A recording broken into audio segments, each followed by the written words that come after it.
I love those movies that surprise you and leave you with a smile on your face.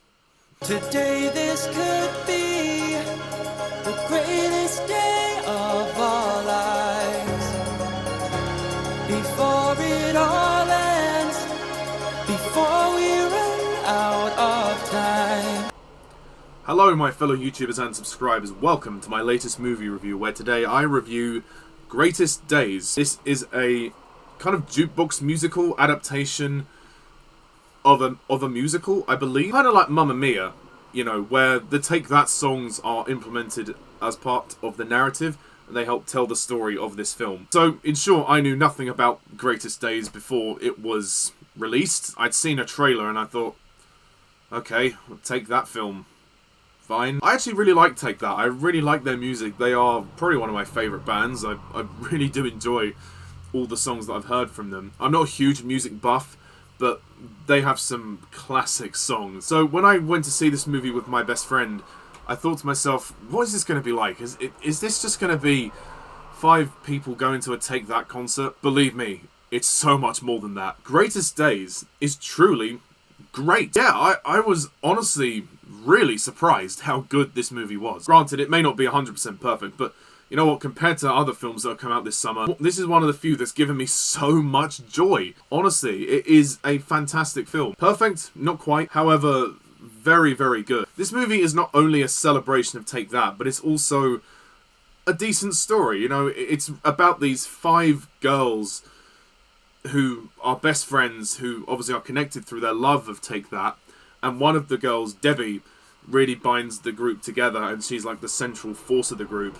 We get to explore their friendship when they're younger, and then when most of the group reunite when they're older, how has the vibe changed in the last 25 years? And when one of the characters, Rachel, wins a contest and wins tickets to the concert, how is that going to change when the group reconnect? And on surface level, that sounds very paper thin. And I guess you could argue that the plot is very paper thin. It's not really, there's not a huge amount of plot. However, the emotion in this film is brilliant. I was moved by this movie. It was really well done. These characters are so likeable. I was amazed how I got on board with all 5 of these girls.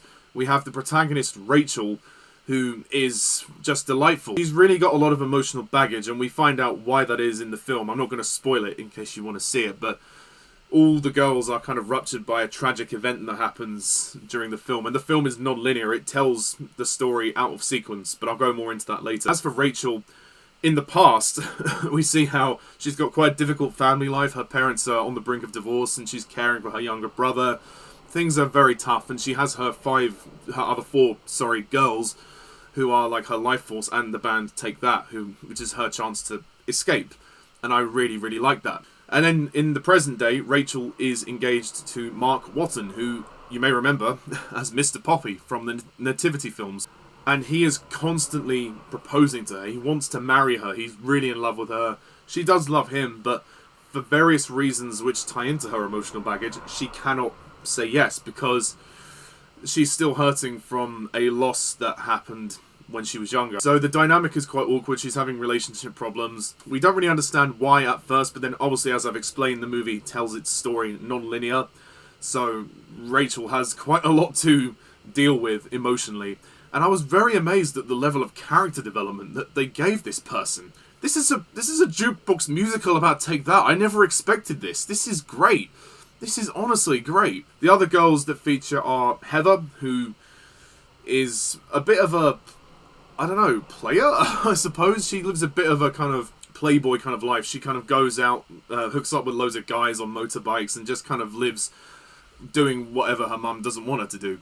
And she's quite a fun character. Zoe is very academic. She wants to become a teacher and a professor. She's very study focused, but she still loves the band and obviously the girls. We also have Claire, who is a diver, who wants to get into the Olympics. All of these girls Take That as their kind of way of escaping whatever troubles they have in their life. And the final one is Debbie.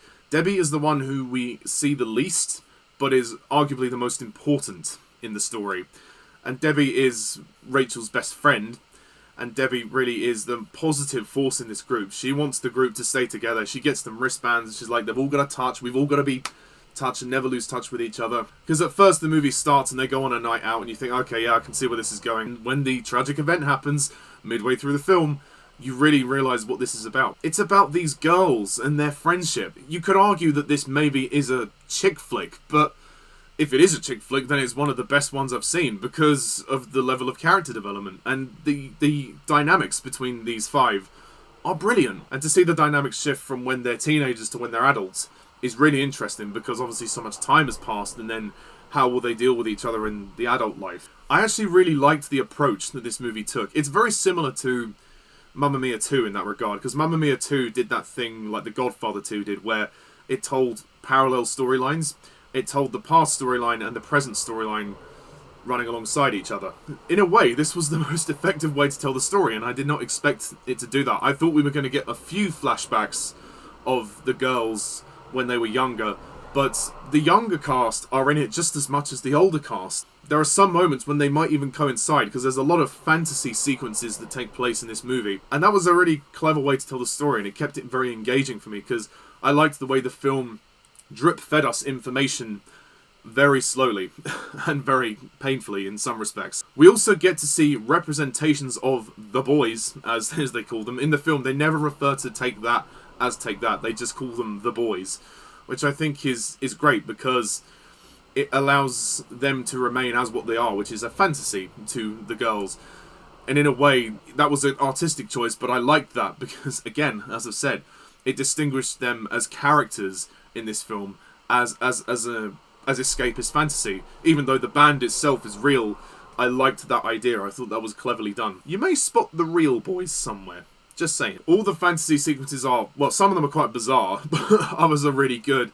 And they're just fun. Like, you can have a good dance and a bop to it. Me and my friend were dancing and singing along to this thing. It was just so much fun. And the usage of the Take That songs are good. And for me, they work better than some of the usage of the songs in Mamma Mia. Because in Mamma Mia, they had to forcefully write a plot around the songs. This one felt less forced, and it felt more natural because of the relationship between the girls and because of the emotion that comes halfway through the film. There is a funeral scene in this movie, and my goodness me, was it powerful. I did not expect to be moved as much as I was. My friend was crying next to me. My best friend was crying next to me. I mean, he's a massive fan of Take That, but the way they used one of the songs was beautiful. The ending of this film is beautiful as well. I can't say what happens for spoilers, but I'll say it's very joyous. It's happy, but you'll have tears of joy and tears of sadness either way. It's beautiful. As for Marc Wotton as Jeff, I feel like he's quite sidelined. He's the only male main character, really. There's not much to his character other than he works in transport. I would have liked to see a little bit more from Jeff, but that's fine, you know. It is what it is. And this movie just left me with such a smile on my face, and even though the plot is arguably quite thin, it's fine. Sometimes less is more. Sometimes you just need a film just to sit back and not think about too much. You can think about this movie in terms of the characters and the way that the film drip feeds information and foreshadows you with what's going to happen. If you can't get on board with the characters, then you probably won't enjoy this film. But for me, I love this group of characters. These 5 girls, adult and child, were all really, really good. And I liked seeing their journeys and how all of them had kind of regressed since the tragic event. But then this, Rachel winning the tickets brought them all back together. This is such a feel-good movie. It's got so much heart and so much soul. It's more than just a Take That tribute. Believe me. It's more than just a tribute. And that was what surprised me. I never expected this movie to be so good. What can I say? It has a couple of things that I would say are slightly a problem. Like, again, the lack of character development for Jeff, and I do think perhaps maybe there could have been a little bit more substance to the plot. It is very thin, but we get loads of character development to make up for it, so I am not complaining too much. So, in the end, I had a great time in this film. It was so much fun, and I think it deserves a very good rating of 9 out of 10. Today this could be the greatest day of our lives. Before it all ends, before we run out of time. Yeah, I was very tempted to give it a 10, but I thought that might be a little bit too generous on this occasion. So that's my review of Greatest Days. What do you think of this film? Please comment down below, let me know. Please hit the like and subscribe button for more content in the future, and stay tuned for more reviews to come very, very soon. So until then, I'm Pajak's Perspective. See ya. Bye for now.